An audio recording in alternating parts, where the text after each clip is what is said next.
Oh yeah. Oh yeah. Hey everybody.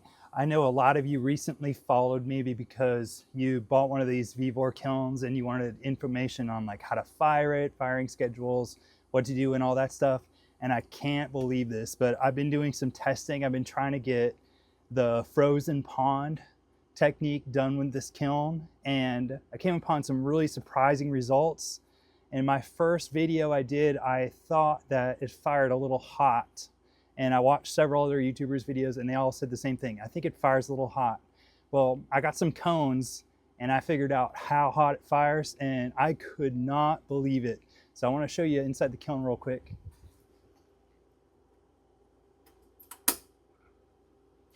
Now, this is my test towel here and I'm super happy with it. I'm super excited.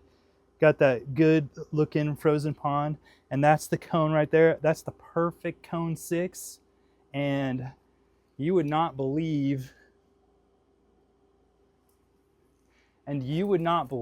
what temperature I hit cone 6 at. And so if you're not familiar with cones, they measure time and temperature, or the heat work, how long it takes to be done firing the kiln basically. So if you think about like cooking, for example, you don't just throw brownies in the oven for 500 degrees for 40 seconds. They have to sit in there for some time to develop the cookedness all the way through. And the same thing, cones do the same thing. They measure time and temperature. So a normal cone 6 is around 1220 some degrees Celsius. Well, this thing just hit cone 6 at 1100 degrees. So it's more than 122 degrees off. And I could not believe that. And that's why I think a lot of YouTubers, when they're trying this kiln out, their tests look a little overfired. Mine certainly did. So I want to share that with you, and how this, I had to fire it like 20 times to figure this out. And so I want to share with you the firing schedule I used to get this frozen pond. And you're going to want to subscribe, because now that I got the test towel, I'm going to do a full video on how to do the frozen pond in this kiln, which I know everybody loves right now because it's super beautiful. So you're definitely going to want to follow me for updates, but I just want to go on here and show you the firing schedule that I used to get this perfect cone 6, and so you can do the same thing in your kiln if you have one of these. This is the firing schedule that worked really well for me. And this is, before we go on, this is my little disclaimer. Just because it worked really good for me doesn't mean it's going to work for you. My kiln could be completely different than yours. And with always in ceramics, test, try things out. You're going to have to go through a little trial and error to get it perfect for you.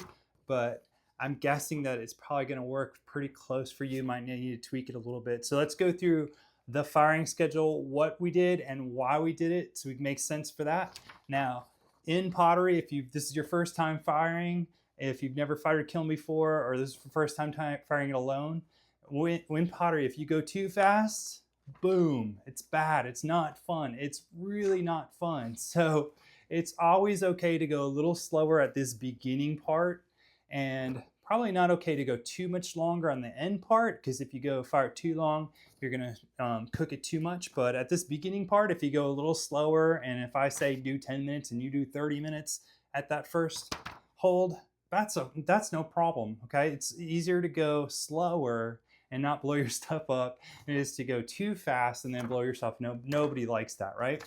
We go through 2 little phases here: ramp, which means increasing in temperature, and hold, which means just letting the kiln hold the temperature. And when it reaches the temperature you program it to, it will hold automatically. So you don't really need to do anything, okay?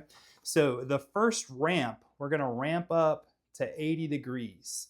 And the reason why we do 80 degrees, and again, this is Celsius, is because water boils at 100 degrees. So we wanna go just below that boiling point. And if you also remember, we think it's a little hot. So just below that boiling point, to let that water steam off. Now, if yours is thicker, you put a lot more glaze on it, then maybe you want to go a little bit longer. I did 10 minutes, so I did a 10-minute hold at 80 degrees. Okay, and again, one of the things with this kiln is it only has one speed of the ramp. So for these 10, 20, 30, 40, that doesn't really mean that that's what it's going to take for you. I just did 10-minute intervals on this, but the kiln's going to go how fast it's going to go, and there's nothing you can do about it. So I'm only going to talk about the time for the holds, not for the time in between, because you can't control that. It just goes one speed, right? So I did 10-minute hold at 80 degrees to burn off that water, okay? If you're doing a bisque firing, don't be afraid to do it for a whole hour. Don't be afraid to let it get to 80 degrees. Just shut the kiln off and let it sit for a couple hours. Let all that water get out, okay? And then our next hold is at 190 degrees. And the reason for that is, if you don't know, there's something called cristobalite inversion, which happens around that temperature. It's slightly hotter, but again, we went a little bit under that.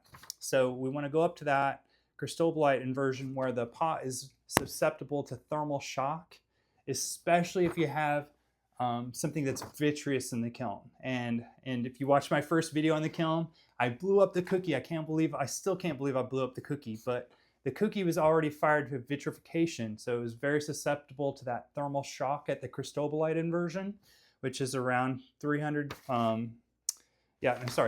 degrees Celsius, around there somewhere. It's around 400, 450 in Fahrenheit. So we're gonna hold it there for 10 minutes. Again, don't be afraid if yours is a little bit thicker, don't be afraid to hold it there for a little bit longer. You won't damage anything leaving it a little bit longer, but if you go too fast, you can blow your stuff up, and that's no fun. And the next ramp we do up to, I'm sorry, I have to look at it because it's different. I'm used to the Fahrenheit numbers, to about 500 degrees, and that's quartz inversion, and that's when your pot actually gets bigger, right? It expands 1 to 2%, the silica in there does. So we want to go up through that and kind of just let it heat up and let it ease into that quartz inversion so it can go through that expansion without cracking, okay? Don't be afraid to go through this even slower. Don't be afraid to add another hold like 50 degrees hotter. It won't hurt anything. So I held it there at 500 degrees for 10 minutes, which in my opinion is just a little bit fast, but this kiln seems to do okay. Okay, then we're gonna ramp up to our temperature, not all the way to our full temperature. Now, going back to that analogy of cooking, like if you're boiling water, you put your water, you put it on the stove, right? You turn the stove on, the water doesn't instantly boil. In fact, you can put your finger in there for at least a minute or two before it starts to get warm, right? So this is kind of the same idea. We're not going to go up to our peak temperature and just shut the kiln off because it won't get hot enough to cook it through. And that's what I had a problem with the first time I fired this kiln. Is I just fired it up to peak temperature and I let it cool down, and some of the areas on the bottom actually didn't get hot enough, and then some of the areas just ran like crazy because they got so hot, so it needs time to even out. So I have a hole just below that peak temperature at 1050 degrees. I held it there for 10 minutes, and that allowed the whole kiln just to warm up a little bit, to heat up, to get all the things in there the same temperature. But I didn't want to hold it at that peak temperature where it'd make the glaze run, but I just wanted to make sure that everything in the kiln had time to heat up and time to mature and time to make it through there. It's like, again, the pizza or the brownie examples, you don't just throw it in the oven and then pull it out right away. It's not gonna cook, right? You have to give it that heat work time. But we don't want to do it at the peak temperature too long, because, and believe me, I did that. I should bring out the piece right now, but I don't have, it's inside, but I totally cooked this piece. It got so melted and it ran everywhere and it was bad. I held it at the peak temperature for too long. So don't try that either. I did that mistake. So you didn't have to make that mistake, but I definitely did that. So learn from my mistake. And then we're gonna bump it up 50 degrees more, which is 1100 degrees, which is way below on a cone chart where a cone 6 should be.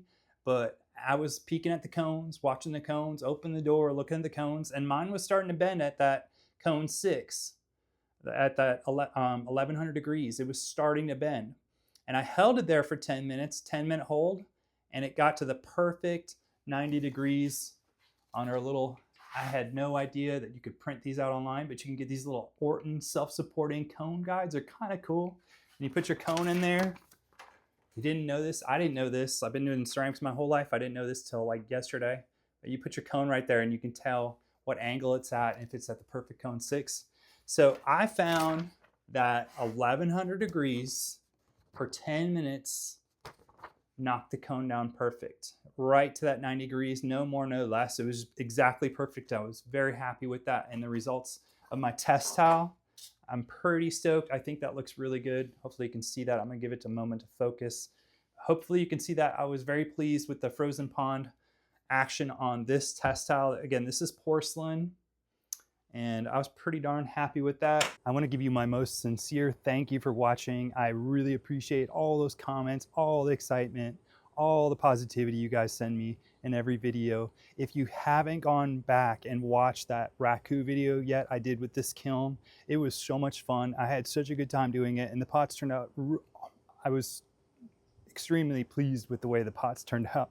So go back and watch that if you haven't done so. I'm going to put it right here at the end of the video.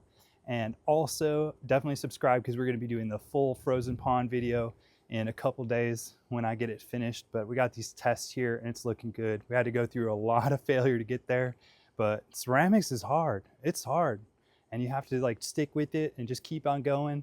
And I think I've gotten it, the frozen pond, where it's like on point right now in this little baby kiln. So definitely subscribe for that. Go check out the raku video. And I appreciate you guys so much. I will see you next time. Bye.